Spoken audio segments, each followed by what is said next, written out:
Ô Saint-Esprit, je viens de la louange, les yeux fermés, doucement adorés. Merci, Monseigneur. Effectivement, je confirme, je suis le professeur Régis. C'est un double honneur pour moi d'être avec vous ce matin pour ce congrès et pour cette intervention dans le cadre économique. Premièrement, d'avoir été retenu, choisi pour cette présentation et aussi pour compliment pour cette nombreuse assistance que nous avons devant nous. Effectivement, on ne saurait aborder la question de l'insécurité sans regarder effectivement les répercussions économiques, parce que la vie économique, c'est quelque chose qui touche l'ensemble de la société, l'ensemble de la population. Alors, il faut comprendre que cette question de l'insécurité qui s'est fortement accentuée, qui a commencé déjà qui a commencé à montrer véritablement des signes inquiétants depuis une dizaine d'années et qui s'est accentuée depuis à peu près 2 ans. Cette question de l'insécurité, c'est une question qui se fait dans un contexte où, parce qu'il faut dresser le contexte économique du pays, c'est un contexte économique extrêmement difficile et d'un pays, premièrement, qui a été l'objet de au cours des 20 dernières années, de beaucoup d'aléas climatiques, beaucoup de problèmes climatiques, de sécheresse, de tremblements de terre, de cyclones, beaucoup de choses comme ça, avec une économie qui avait perdu quelque chose comme 70% de son PIB en 2010, et puis d'autres difficultés qu'on a connues depuis à peu près une dizaine d'années.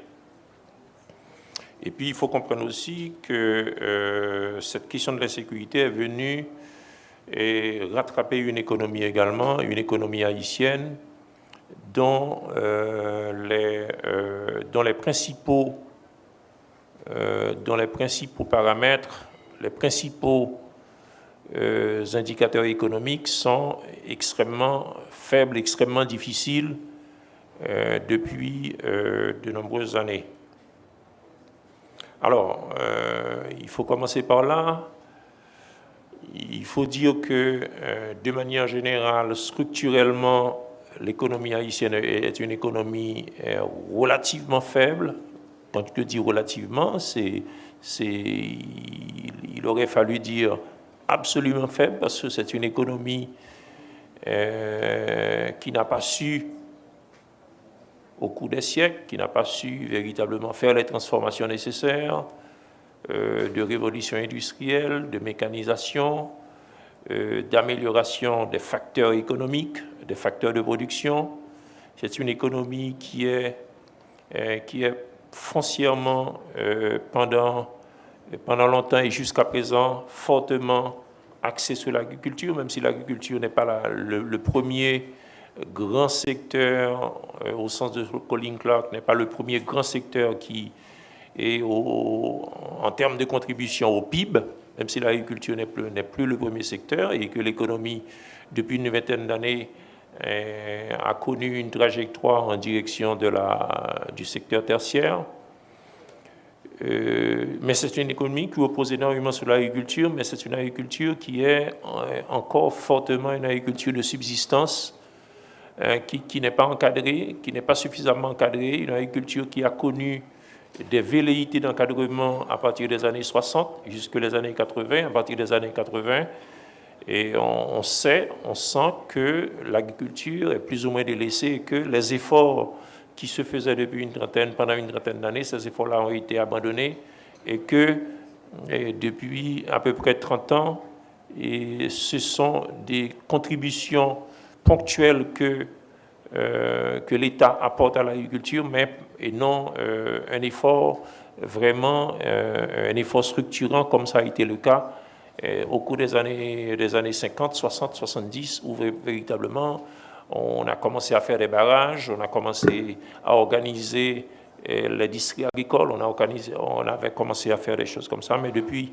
un certain nombre d'années, les choses sont secondaires. Or, ce secteur-là est un secteur, le secteur agricole est un secteur qui, jusqu'à présent, occupe une grosse partie de la population, même si la majorité de la population ne relève plus, comme ça a été le cas peut-être il y a une centaine d'années, il y a 70 ans, où lorsqu'on avait 60 à 70% de la population qui dépendait du secteur agricole, aujourd'hui on en est rendu à 40%, mais c'est encore à 40% alors que le secteur agricole apporte très peu de ressources, très peu de contributions véritablement au PIB.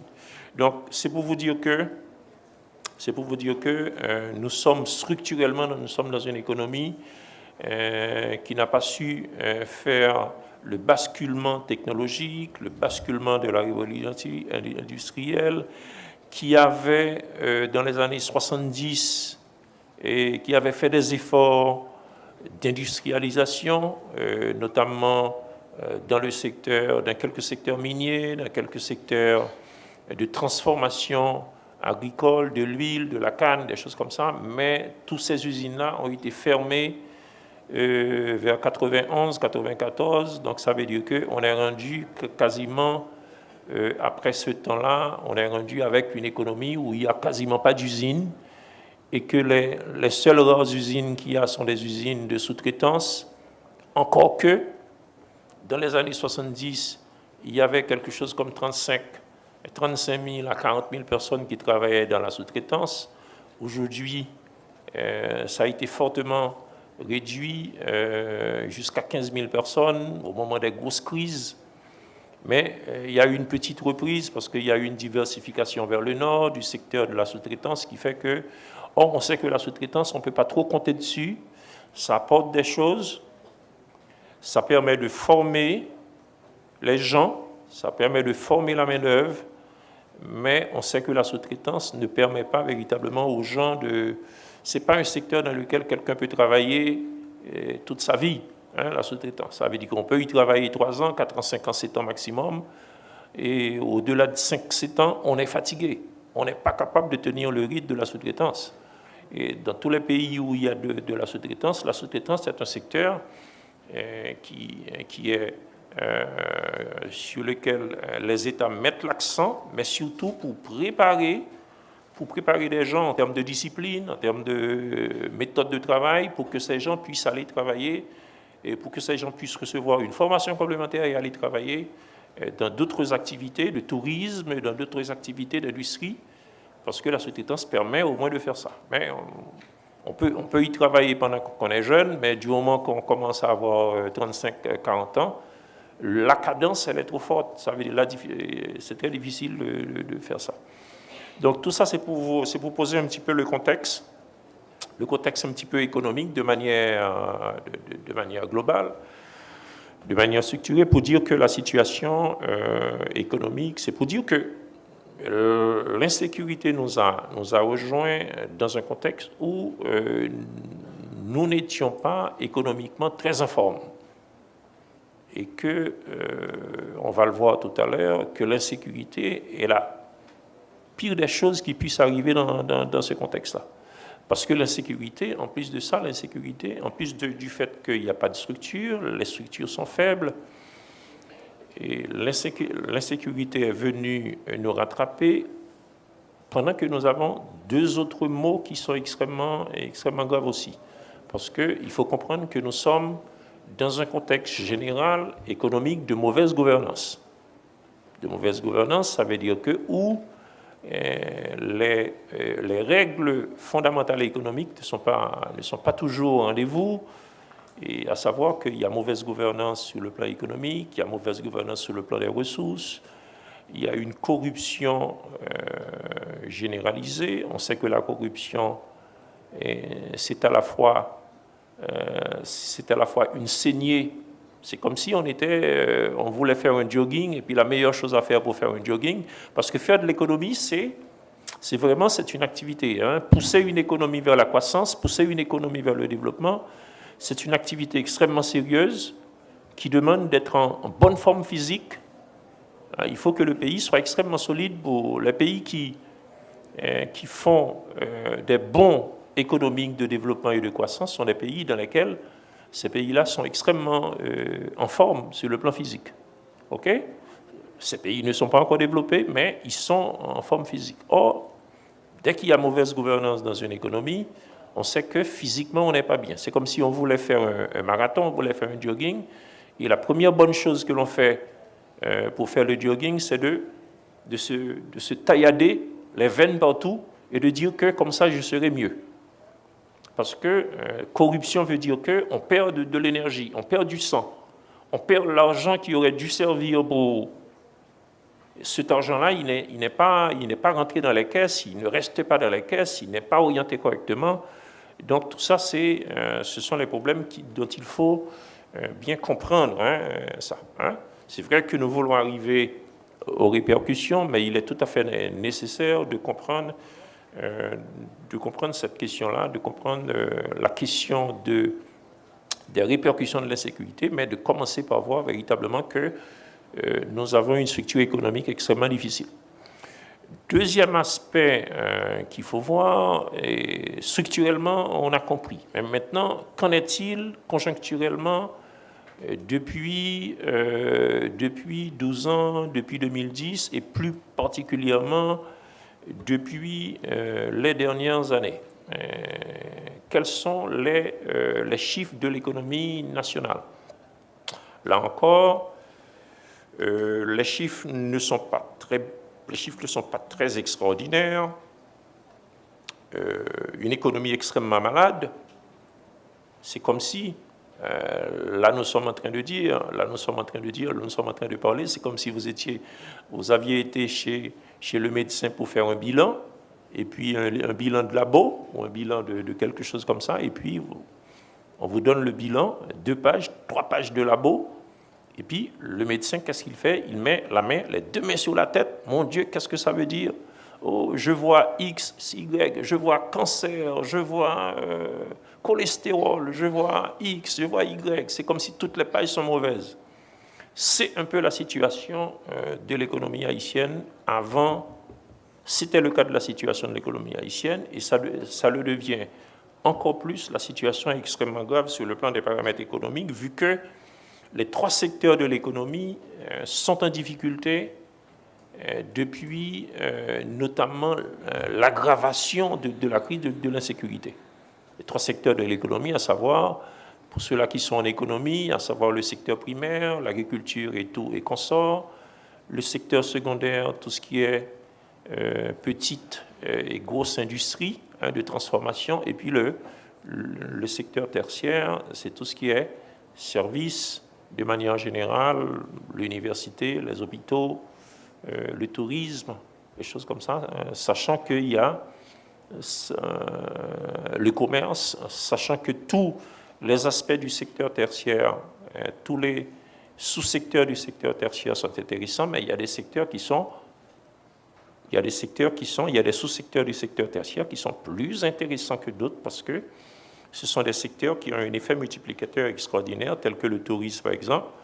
Un pays qui parvient à asseoir le tourisme, un pays qui parvient à asseoir le tourisme dans son économie, c'est un pays qui est en train, comme la République dominicaine, comme le cas de la République dominicaine, comme le cas de la Jamaïque, ce sont des pays qui sortent au loto tous les jours. Parce que véritablement, lorsque vous avez un tourisme qui marche, comme c'est le cas de la République dominicaine avec 6 millions de touristes par année, ça veut dire que vous avez à la fois le transport aérien, vous avez le transport maritime, vous avez le transport par bus terrestre, ça marche à fond, vous avez l'hôtellerie, ça marche à fond, vous avez l'agriculture, ça marche à fond, parce que dès que vous avez tourisme, ça veut dire que tout ça, vous mettez tout ça en marche et c'est intéressant pour l'économie. Et ça fait beaucoup d'emplois, ça fait beaucoup de revenus, ça fait beaucoup d'activités, ça fait beaucoup de création de richesses. Donc, nous autres, les 3 secteurs sont en difficulté depuis de nombreuses années, -2, -4%, et ça traduit globalement la situation de la conjoncture économique. Alors, qu'est-ce qu'on a comme situation de croissance? Alors, on sait que l'économie haïtienne, la plus belle croissance de l'économie haïtienne a été la croissance de 1977. En 1977, on a eu une croissance de 7,4%. Nous étions quasiment, pendant une année, nous étions un petit dragon. Mais depuis 1977, on a eu des croissances de 2%, de 1,5%, de 2,5%. Mais il faut savoir qu'après le tremblement de terre, on a eu une forte récession. C'est normal parce qu'on avait perdu quelque chose comme 70% du PIB de l'année 2010. Et depuis 4 ans, il faut comprendre que depuis 4 ans maintenant, l'économie haïtienne est en récession. C'est-à-dire que, est en récession, ça veut dire que en 2020, par exemple, nous étions à -3. Ça veut dire que nous perdons de la richesse. En même temps que nous avons une croissance démographique, nous avons une croissance démographique extrêmement soutenue, extrêmement forte. En même temps aussi, nous avons des pertes de production, des pertes de richesse, des pertes de création de richesse. Nous avons des récessions, et ça a été le cas en 2018, ça a été le cas en 2019, ça a été le cas en 2020, ça a été le cas en 2021. On a eu 4 années de récession, et cette année, on espère cette année, bon an mal an, on espère peut-être avoir l'équilibre, ne pas avoir de la croissance, mais on espère avoir quelque chose comme 0, positif pour la première fois. Et on espère éventuellement sur la fin de 2022, on espère avoir quelque chose comme positif de 0,06 de positif. C'est ce qui est prévu. Oh, merci, Monseigneur. Un peu dur, 10 minutes, c'est dur pour un sujet économique comme ça. Je vais tâcher un petit peu de faire vite, notamment sur cet aspect de la conjoncture économique.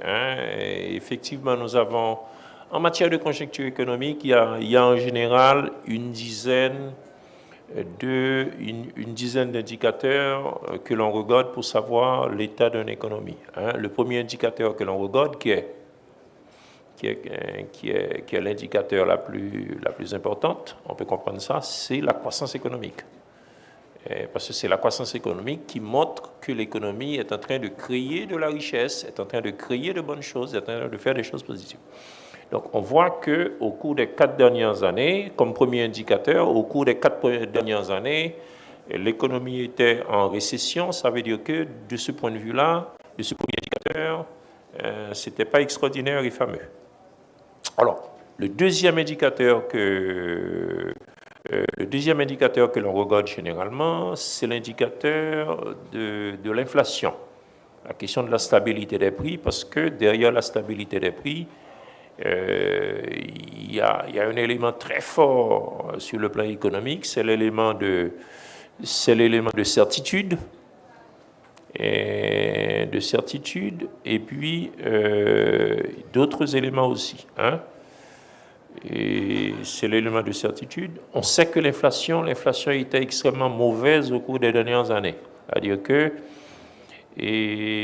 non seulement nous étions, pendant longtemps, on a eu des taux d'inflation de 5-7%, parfois 4%. C'était raisonnable, étant donné en tant que petite économie. Mais depuis plusieurs années, nous étions à des inflations de 21, 22, 24%.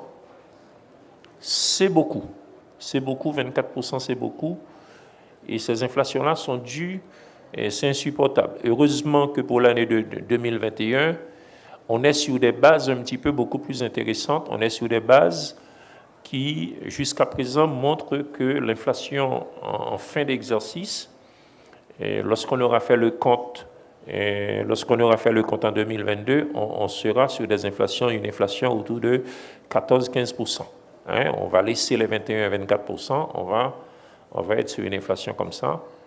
Mais toutes les conditions sont là pour que nous ayons une inflation extrêmement élevée. Et l'inflation, l'inflation est extrêmement grave en matière économique, parce que ça tue le pouvoir d'achat, ça apporte de l'incertitude et Et ça ne permet pas, et ça crée d'autres problèmes également, ça crée d'autres problèmes de taux d'intérêt, de rendement, de difficultés. Ça crée énormément de difficultés, l'inflation. Il faut toujours chercher, toute économie doit toujours chercher à contenir l'inflation parce que c'est un danger. Un troisième indicateur qui est intéressant aussi, c'est l'indicateur de l'investissement dans l'économie. L'investissement n'est pas fameux. L'investissement national au sens des Haïtiens et au sens des Haïtiens de la diaspora ou des Haïtiens de l'intérieur n'est pas extraordinaire.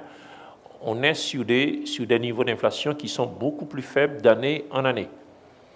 Et l'inflation étrangère, pas l'inflation, l'investissement étranger, l'investissement direct étranger, elle donne des signes un petit peu d'accroissement, mais là encore, ce n'est pas significatif sur le plan de l'économie nationale, parce qu'on est sur des investissements de l'ordre de 50 millions de dollars, et lorsqu'on parle d'investissements en République dominicaine qui avoisinent les 600 millions, les 800 millions de dollars l'an. Ça veut dire que pour nous autres, ça paraît positif, mais c'est extrêmement faible. Le budget national qui est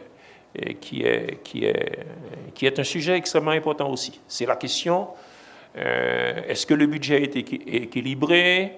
Est-ce que le budget est bien orienté? Est-ce que le budget est un déficit budgétaire? Nous connaissons des déficits budgétaires de plus en plus accentués depuis de nombreuses années. Et les déficits budgétaires ne sont pas une bonne chose pour une économie. D'autant que les déficits budgétaires, nous sommes dans des contextes de déficit budgétaire en Haïti où ces déficits budgétaires ne peuvent pas être expliqués par le fait qu'il y a des efforts d'investissement. Ce sont des déficits budgétaires qui s'expliquent de préférence par des dépenses de fonctionnement, par des dépenses de salaire et des dépenses de fonctionnement. Et là, ce n'est pas productif. Ça veut dire que ce n'est pas bon pour l'économie d'avoir des déficits. Le seul déficit qui soit du déficit acceptable et intéressant, c'est lorsque ce déficit, lorsque véritablement on est plus ou moins en équilibre sur le plan, des comptes de dépenses, de fonctionnement, mais on fait un effort supplémentaire pour investir dans l'irrigation, investir dans l'agriculture, investir pour faire des choses comme ça. On sait que ce déficit-là peut apporter quelque chose après, peut apporter quelque chose derrière, parce que ça peut permettre d'accroître. Mais or, ici, ce n'est pas la situation qu'on a. On a un déficit budgétaire. La balance commerciale, mon Dieu, la balance commerciale, elle est terrible. Transferts reçus. Ça veut dire tous les transferts qui sont reçus, les 3 milliards de transferts qui sont reçus de l'étranger venant des nationaux, ces 3 milliards-là repartent immédiatement par l'importation. Ça veut dire que c'est extrêmement grave. Nous sommes une économie qui vit essentiellement à partir véritablement des efforts que font nos compatriotes à l'étranger et non des efforts que nous faisons nous-mêmes. Donc, économie extrêmement difficile. Ce qui fait que il apparaît depuis 2-3 ans une tendance à un balance des paiements qui soit déficitaire. De 30 millions, de 40 millions, de 50 millions, ce qui n'était pas le cas parce que nous étions couverts justement pendant longtemps par les dons étrangers et nous étions couverts en termes de balance des paiements par les transferts reçus de l'étranger. Étant donné que les dons de l'étranger, c'est-à-dire que les appuis budgétaires ont fortement tari, que ce soit sur le plan bilatéral et sur le plan multilatéral, il y a une tendance à ce que nous ayons une balance des paiements qui soit déficitaire sur le plan économique. La dette publique, notre dette publique, essayez de comprendre ça, notre dette publique, lorsque nous faisons le budget annuellement, la dette publique, ça veut dire que les paiements, ça veut dire que les remboursements que l'État doit faire annuellement constituent le premier poste de dépense de la nation. Vous comprenez ça? Vous avez entendu ça? Les dettes de Petro-Caribé, les dettes de bons du Trésor, les dettes de toutes sortes constituent le premier poste de dépense. Ça veut dire que c'est comme si nous sommes en train de rembourser des dettes. Lorsque nous regardons ce que ces dettes-là nous ont apporté depuis une vingtaine, une trentaine d'années, on ne voit pas. Mais on est en train de rembourser un certain nombre de dettes. Donc ça veut dire que c'est pour dire que la situation est extrêmement difficile de ce point de vue-là. Le change, est-ce qu'il faut parler du change? Le change, tous les jours, ça prend une goutte deux gouttes tous les jours. Et par un miracle que personne ne comprend, vers septembre 2020, nous étions à 120 gouttes pour $1, et puis subitement, c'est retombé à 60 gouttes pour $1 en une semaine. Et puis, depuis ce temps-là, depuis 1 an et demi, aujourd'hui, on est rendu à 110 de manière officielle, mais à 120 de manière sur le marché parallèle. Ça veut dire qu'on est revenu au même point. Lorsqu'on a besoin de $1, il faut quelque chose comme 118, 120 gouttes aujourd'hui pour faire ça. Donc c'est pour dire que sur le plan du change, on a énormément de difficultés aussi. Le chômage. Est-ce que le chômage, il faut en parler? Le chômage, extrêmement difficile. Hein? Pour les jeunes que nous sommes en train de préparer à l'université, et donc trouver un emploi lorsqu'on a le sésame, le fameux papier en main, et ça correspond véritablement à quelque chose, à une prouesse de trouver un emploi, parce que le chômage, on est pour le moment à 30% de chômage. Lorsqu'on prend du chômage déguisé, ça donne 15% de chômage. Et la plupart des emplois que nous avons sont des emplois du secteur informel et non du secteur formel. On sait que le secteur informel est une bonne chose pour l'économie, mais le secteur informel est une mauvaise chose pour l'économie aussi. Parce que le secteur informel ne permet pas véritablement à la machine économique de marcher dans le sens que tout le monde y participe, dans le sens que l'État participe, etc., etc. On me demande de conclure, et donc pour cela, je laisse de côté les questions de conjoncture. Je crois que vous avez compris que nous sommes dans un contexte de pauvreté, dans un contexte de vulnérabilité. Nous sommes dans un contexte où 4 millions de personnes dans le pays sont en situation d'insécurité alimentaire. Nous sommes dans ces difficultés-là. Et ce n'est pas les problèmes d'insécurité qui vont venir arranger ça. Au contraire, les problèmes d'insécurité vont venir nous toucher fortement et directement. Parce qu'il y a des règles de base de l'économie que l'insécurité touche. Et je termine là-dessus, je n'ai même pas besoin de dire les répercussions. Chacun comprend que tous les éléments que nous avons cités ici sont des éléments qui sont fortement, les éléments de structure et les éléments de conjoncture sont des éléments qui sont fortement touchés par les questions de l'insécurité. Mais je préfère terminer avec les 5 règles de base, les 5 ou 6 règles de base de l'économie que l'insécurité vient mettre en difficulté. Numéro 1, l'économie est une science, l'économie, même si ça brasse de l'argent et des choses comme ça, c'est les sciences humaines, c'est les sciences sociales, c'est les humains, c'est le comportement des humains. Il faut bien toujours avoir ça en tête en matière économique. Et que toutes les choses que nous voyons en matière économique ne sont que des anticipations humaines. Des anticipations, ça veut dire quoi? Anticipation, ça veut dire que des conceptions de l'esprit de l'homme qui se traduit par des actes économiques. Et que lorsque vous avez l'insécurité, ça déboussole tout le monde et personne ne peut rien faire. Deuxièmement, l'économie fonctionne, c'est parce qu'il y a des règles et des principes à respecter. Lorsqu'il y a l'insécurité, les règles et les principes économiques ne sont pas respectés, on est dans le désordre absolu total. Troisième phénomène qu'il faut comprendre, c'est la question de l'économie est essentiellement une question d'organisation et de structure. Nous avons une faiblesse de notre économie. Pourquoi nous avons une faiblesse de notre économie? Parce que nous avons une faiblesse d'organisation de notre économie. Et que lorsqu'il y a ces phénomènes d'insécurité, ça met à mal l'organisation des chaînes, l'organisation des réseaux économiques et l'organisation des flux économiques. Il n'y a pas de flux. L'économie fonctionne avant tout grâce à la stabilité, qui veut dire insécurité, veut dire il n'y a pas de stabilité. L'économie fonctionne à partir du dynamisme, ça bouge dans tous les sens, les produits bougent, les personnes bougent, les idées bougent, l'argent bouge, les flux fonctionnent dans tous les sens. Lorsqu'il y a de l'insécurité, il n'y a plus de flux, les flux fonctionnent au ralenti et ça devient difficile. Et puis, on sait aussi,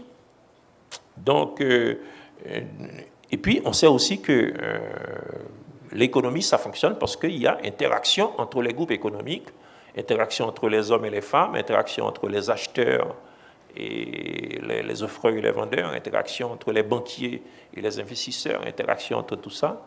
Lorsqu'il y a de l'insécurité, tout ça, ça rend difficile, etc. Donc, c'est pour vous dire que les conditions, l'insécurité a des répercussions extrêmement fortes et l'insécurité constitue un verrou au fonctionnement de l'économie et à l'évolution de l'économie.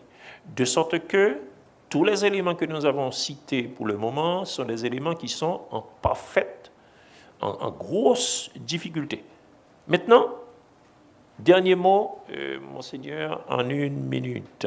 Il faut comprendre aussi, tous les phénomènes économiques, lorsqu'ils s'orientent vers le négatif, c'est une machine qui est en train de... Tous les phénomènes économiques, dès que ça commence à être négatif, c'est une grosse machine qui perd du frein dans une route escarpée. Très difficile de l'arrêter. L'inflation, difficile d'arrêter l'inflation, difficile d'arrêter la récession, difficile d'arrêter les anticipations négatives. Maintenant, on est encore en pleine insécurité. Le premier geste qu'il faudra faire, ce sera un geste de freiner la machine de l'insécurité et de chercher à rétablir une certaine sérénité économique avant de penser à ce que la machine économique puisse repartir dans la bonne direction. Ça, c'est beaucoup de travail. Parce qu'en général, en matière économique, c'est très difficile de passer d'une situation, d'un cycle vicieux pour entrer dans un cercle vertueux. C'est très difficile de faire ça. Donc, ça demande beaucoup d'énergie, ça demande beaucoup d'efforts et ça demandera beaucoup de volonté. Merci. Merci beaucoup, professeur Régis.